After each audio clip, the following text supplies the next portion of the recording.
राधे राधे दोस्तों, कैसे हो आप सभी। तो आज मैं कोई रेसिपी नहीं बनाने वाली हूँ, मगर जिसमें हम रेसिपी बनाते हैं उन बर्तनों को साफ करना भी तो भाई जरूरी रहता है ना। तो आज एक नया ट्रिक है मेरे पास। नींबुओं से हम इसको साफ करेंगे। जो बचे हुए नींबुओं के छिलके रहते हैं ना, जो आप फेंक देते हो, उसका यूज करेंगे आज हम। अच्छा, किस किस के घर में ये जो हम लोग सब्जी में डाल के नींबुओं के छिलकों को कौन कौन फेंक देता है, मुझे कमेंट करके जरूर बताना। मगर इस वीडियो को देखने के बाद आप इन छिलकों को संभाल के रखोगे। जैसे कि आप भैंसों को संभाल के रखते हैं ना, उसी हिसाब से आप नींबुओं को संभाल के भी रखोगे। तो एक ट्रिक नहीं रहती है नींबुओं के छिलकों से, बहुत सारी चीजें हम कर सकते हैं, मगर इस समय मैं एक चीज बताऊंगी आपको। मेरे पास बहुत दिन से छिलके पड़े हुए थे, मैं फ्रिज में स्टोर करके रख लेती हूँ। ये महीनों के छिलके होंगे, सूख गए, एकदम से सूख गए, पापड़ बन चुका है इनका। तो मैंने थोड़ा सा पानी लिया है कढ़ाई में, जिसको मुझे साफ करना, उसी कढ़ाई में पानी लेना है। तो आप 1 गिलास 1.5 गिलास जितना पानी लेना चाहें आप ले सकते हैं। तो मैंने इसको, जो सूखे हुए छिलके हैं उनको मैंने डाल दिया है। एकदम से सूखे हैं, बिल्कुल भी इनमें रस नहीं है, मतलब क्या है, पकड़ोगे तो पापड़ जैसे हैं एकदम से। मगर मैं कभी भी छिलकों को फेंकती नहीं हूँ। इसके 2-3 चीजें हैं जो मैं आपको बताऊंगी, मगर मैं अभी आपको एक ही चीज बताऊंगी कि जो लोहे की कढ़ाई में मैं, आपने देखा होगा, मैं हमेशा इसी लोहे की कढ़ाई में ही खाना बनाती हूँ। सब्जी जो भी बनाना है मुझे इसी में बनाती हूँ। तो इसका भाई साफ करना भी तो जरूरी है, नहीं तो आप ही लोग बोलोगे कितनी गंदी कढ़ाई में बनाती है। तो आज मैं इसको साफ ही कर रही हूँ आप लोगों के सामने ही। जो सूखे हुए छिलके थे ना, तो पानी में गर्म करने के बाद ये फूल जाएंगे। तो उनको अच्छे से फूलने के बाद चारों तरफ लोहे की कढ़ाई में चारों तरफ से घुमा घुमा के, पानी अगर आपका कम पड़े तो आप और पानी डाल सकते हैं। तो पानी को अच्छे से उबालना है।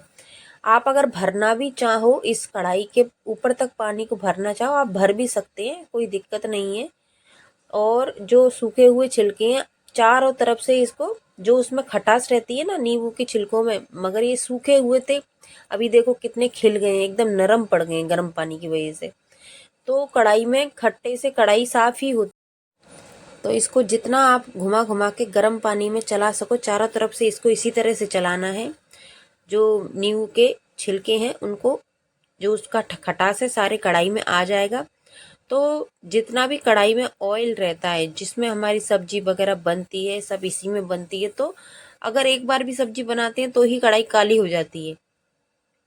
तो बहुत गर्म थी। तो उसके बाद थोड़ा ठंडा होने के बाद छिलके मैंने निकाल दिए हैं।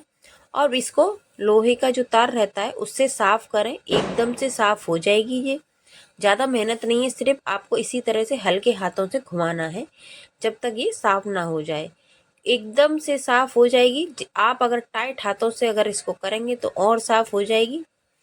आप देखना कि जो पहले कढ़ाई थी और जो बाद में है, कितना फर्क रहेगा इन चीज़ों में। ये इसलिए मैंने बताया आपको, क्योंकि आप लोग जो नींबू के छिलके फेंक देते हो, मतलब सब्जी में डाला फिर जो छिलका निकला उसको आप फेंक देते हो, तो इस तरह से आप इसको यूज कर सकते हो। और जो भी छिलके बचे थे ना, जो पानी में गर्म हुए थे, उसका भी यूज हो सकता है। वो मैं कभी आपको बताऊंगी, अगर आपको जानना है तो आप मुझे कमेंट करके बता देना। तो देखो, जो हमारी पहले कढ़ाई थी, जो अब है, कितना फर्क दिख रहा है, एकदम से वाइट आ गई है। तो भाई थोड़ा मेहनत तो इसमें कढ़ाई में लगता ही है, और लोहे की कढ़ाई में खाना बनाना बहुत ही अच्छा रहता है अपनी सेहत के लिए। तो मैं हमेशा, आपने यही देखा होगा, मैं लोहे की इसी कढ़ाई में खाना बनाती हूँ, क्योंकि मेरे पास एक ही कढ़ाई है, ये लोहे की। बाकी भी है, मगर मुझे लोहे की कढ़ाई में ही खाना बनाना बहुत पसंद है। तो पीछे से भी इसी तरह से साफ कर लेते हैं। तो आपको पीछे से जितना साफ करना है आप कर सकते हैं, क्योंकि लोहे का है, काली तो रहेगी। तो देखो, वाइट जैसा आ गया ना, स्टील जैसा दिखने लगा ये। इसी तरह से आप भी नींबुओं के छिलकों का यूज कर सकते हैं, और आप अपनी कढ़ाई, लोहे का कोई भी बर्तन साफ कर सकते हैं। तो देखो, मैंने पानी से भी धो दिया है, तो कितना शाइनिंग आ रहा है ना कढ़ाई में। तो आपको कैसा लगा ये मेरा आइडिया, जो बचे हुए छिलकों का। तो आप मुझे कमेंट करके बताना। तो आप भी कभी मत फेंकना छिलके, और बहुत ही काम आते हैं ये, हमेशा स्टोर कर रखना। मेरे पास कम से कम 1-1.5 महीने के छिलके होंगे, ये मैंने एक साथ में स्टोर कर लेती, मैं कभी फेंकती नहीं है छिलकों को। तो देखो कितनी अच्छे से हमारी कढ़ाई साफ हुई है। अब ये और भी हो सकती है, मगर मुझे इतना ही दिखाना था, क्योंकि मुझे भाजी बनानी थी, सब्जी बनानी थी। तो मैंने इतना ही साफ किया है। इसको तो एक बार सब्जी बनाओगे तो भी और काली हो जाएगी जी। तो आपको ये मेरा आइडिया कैसा